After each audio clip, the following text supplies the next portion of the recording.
Mr. Clay, I'd like to kind of focus on sort of my backyard and yours. That's my state, your state that got, Sheila's state that got hit.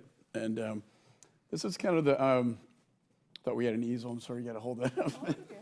But so this is a map that I've shown to the governor, and I've shown to actually the President of the United States when he came down, talking about how the flood actually happened. And Cypress Creek was supposed to be a levee system, but they never did that. It watersheded down to Barker Attucks, then controlled spillage into the neighborhoods downstream at 1:30 in the morning, which wasn't all that great. And then Buffalo Bayou, downtown Houston.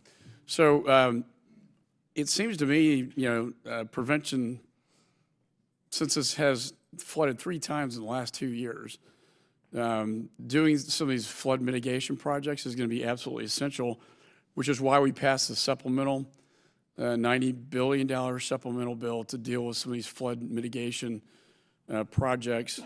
And, I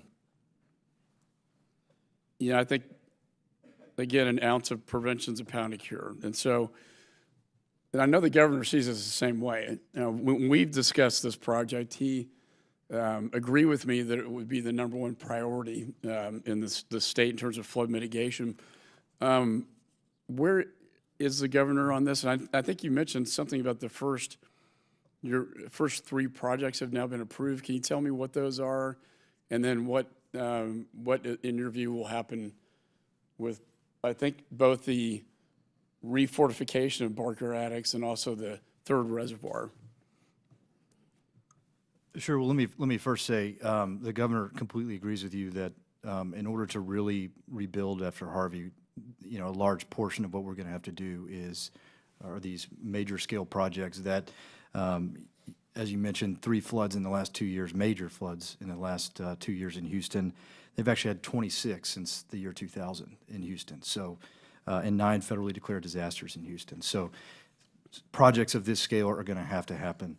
As for the announcements later today, they're from the Hazard Mitigation Fund, which is the money. It's about $1.1 billion that we get under the Stafford Act as sort of a add-on, and they will be helping fund a regional study in the Houston area for a watershed assessment to look at what we can do, particularly in sort of the Montgomery County, Northeast Houston area.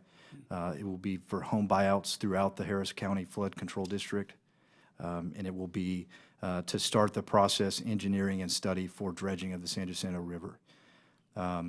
As for the 3rd reservoir, obviously it is a huge priority for the governor, and it's our understanding that we're going to be able to get this off the ground by doing a study first, and then hopefully followed up with, because of your work and the appropriation, follow up with getting it built.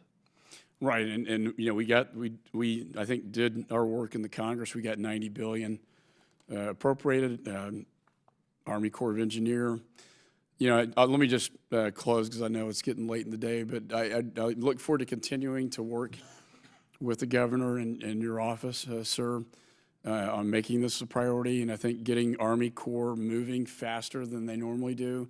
We put language in the supplemental that requires them to expedite some of these projects. And we already had studies done on Barker Attucks, but a study's never been done on Cypress. So that makes it even more critical to try to move forward as expeditiously as possible so we can get it done, because the study takes a while, the construction takes time, and I don't think this West Harris County area can wait 10 years for this.